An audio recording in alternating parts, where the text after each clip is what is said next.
the Grand Canyon, distant nebula, symphonies, and sculptures. These great examples of beauty have captured the imagination of human beings for thousands of years. My name is Ross Burns. This is the Burns Eye View, the channel dedicated to interacting with Western culture with the biblical worldview. And this week, we're making an argument for biblical theism based on objective beauty. How does that work? Well, I'm glad you asked. So here's the argument. If objective beauty exists, then it is best explained by the existence of the Christian God. Premise 1. Premise 2, objective beauty does exist, and the conclusion, the Christian God exists. Okay? Simple syllogism. So you're probably thinking, huh? Well, let me explain. So the first premise, you're probably wondering, why would it be necessary that any God, let alone the Christian God, would be necessary given objective beauty? Well, fair question. Let me explain. If we posit a naturalistic explanation for the universe, that is that an unguided, purposeless bang occurred, and everything coming out of that is just the result of infinitely malleable hydrogen, right? If all I am is the descendant of bacteria, not purposed for anything other than procreation, then there really is no ultimate value in anything that we do, in anything that we create, or in anything that has occurred. The only value that exists is subjective value that I put on things, or that my group puts on things. But nothing's ultimately really beautiful or lovely or good. That's just something that we say. That's just stuff that we feel. So if objective beauty exists, it doesn't have its source in a naturalistic explanation for the universe, nor can it have its source in a polytheistic explanation for the universe, like, say, your Greek gods and goddesses. None of those beings, whether it's Zeus or Athena or any of the other wacky characters, none of them have a sufficient being to be the origin for transcendent values like beauty. Zeus, for example, was born. He learns. He can be killed. Zeus is not a transcendent being, right? That he's not someone who exists outside of space and time. Zeus depends on the transcendent realities of logic and beauty and goodness, all those kinds of things. So polytheism cannot be the source for beauty. So I submit that only monotheism, that is transcendent monotheism that you would find in faiths like Judaism, Islam, Christianity, or I guess Zoroastrianism, only those kinds of faiths can well explain the existence of objective beauty.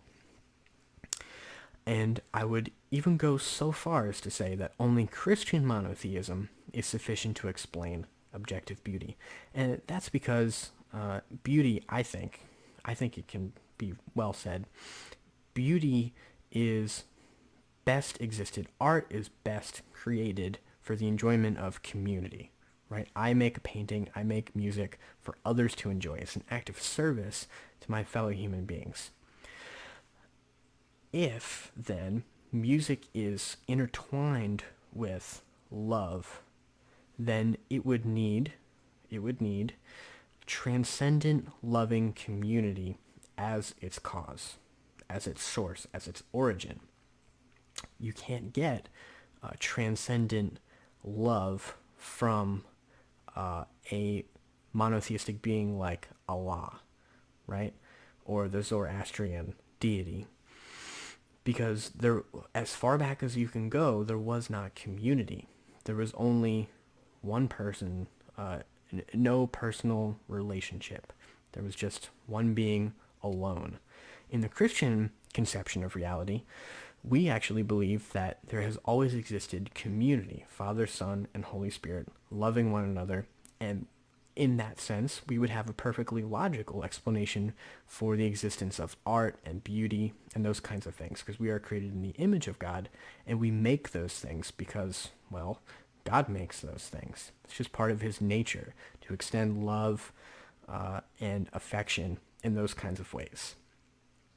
So if value exists outside of me, right? That is, if I can actually say that something is beautiful and that if someone disagrees, they are wrong, if that statement is true, then it is best explained by the existence of Trinitarian theism. So that's premise one. So premise two is that objective beauty does exist. And you're probably wondering, isn't beauty in the eye of the beholder, right? And I would argue no. But first let me clarify. So far as I can think, there are at least three kinds of beauty, right? We can talk about beauty as in that of human beings, like, oh wow, isn't he attractive? Isn't she lovely? It's not the kind of beauty I'm talking about. I'm talking about two different kinds. The kind of beauty that we create in art, whether it's music or sculpture or painting or drama, right? That kind of art. And then the third kind of beauty is the beauty we see in nature, right? The numinous. When we look at a nebula or the Grand Canyon, or we look at, just wonderful sunset, that kind of beauty. So those two kinds of beauty is mostly what I'm focusing on in this video. And I would argue that we actually can say that these things are objectively beautiful. And we can actually say that something is more beautiful than another. A few categories that are probably mostly common sense. One, can we say that there's technical excellence in the kind of art that we create? Right? Are the paint brushes done extremely well? Are the chords progressed in a lovely fashion, right? Or secondly, is there integrity in the artwork? Is it done just for cash, just for money, right? Is the record produced just to make lots of money? Or is the artwork expressing a moral viewpoint that the author doesn't actually live out, right? Could be something pretty obvious. Say, for example, a preacher who is using wonderful oration, right? Just using such terrific illustrations to get you to live a moral life while he is living a completely immoral life. That would be an example of invalidity or a lack of integrity in the artwork. And just one last thing I'll share. There's many other categories. The intellectual content of the art. What is it saying about reality? And is what it's saying about reality true? So those three things, technical excellence, integrity, and intellectual content, those three things are great starting points to saying how beautiful is something. I think those are objective qualities that we can measure. But if you reject the idea that objective beauty does exist, well, then I would say you swallow the ad absurdum that I'm trying to get you to swallow. For you would have to concede that the Grand Canyon is no more objectively beautiful than your average landfill. That the Hand of God Nebula is no more lovely than molded jello. And that box cello suites are no more beautiful than a piano pushed from a roof.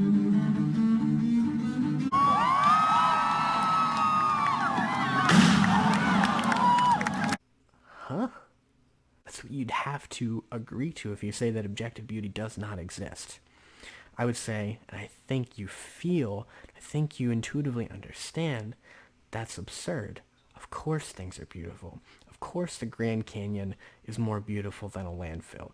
Of course distant, wonderful, beautiful nebula, the numinous that you feel, of course that is more beautiful than a bowl full of jello, right?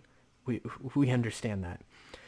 The Christian ecology is that these are elements of general revelation, right? Our ability to produce art and the art that we see in creation itself. We would say that that is a kind of general revelation, God revealing that he is God and that we are his creatures created in his image.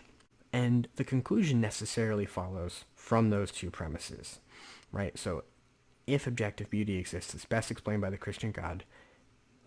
Objective beauty does exist, therefore the Christian God exists.